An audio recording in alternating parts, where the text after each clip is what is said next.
پلار هغه سیوری دی چې د ژوند تر ټولو سختو ګرمو کې هم د اولاد لپاره یخه دنیا جوړوي. دا هغه چوپی قربانی د مینی تر ټولو ښکلی تعریف دی. پدر آن سایه‌ای است که در سخت‌ترین گرمای زندگی برای فرزندانش دنیایی از آرامش می سازد. فداکاری های خاموش او زیباترین معنای عشق است. در مورد پدر یک شعر زیبا با دکلمه فارسی: نیست مردی در جهان مردانه تر از تو پدر، نیست مردی در جهان مردانه تر از تو پدر، نیست شخصی معتبر افسانه تر از تو پدر، نیست شخصی معتبر افسانه تر از تو پدر.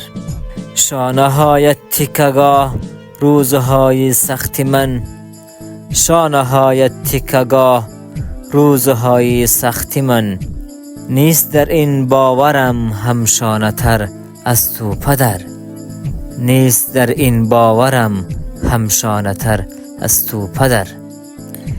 خم نکردی سر به ظلمی روزگاری بی ستون، خم نکردی سر به ظلمی روزگاری بی ستون، نیست در این روزگار شاهانه تر از تو پدر، نیست در این روزگار شاهانه تر از تو پدر.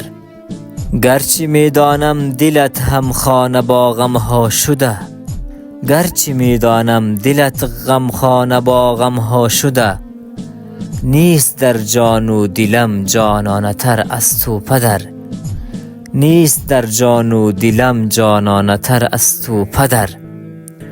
با دعایت باقی عمرم فرتراوت می شود، با دعایت باقی عمرم فرتراوت می شود، نیست در اقبال من فرزانه تر از تو پدر، نیست در اقبال من فرزانه تر از تو پدر، نیست در اقبال من فرزانه تر از تو پدر.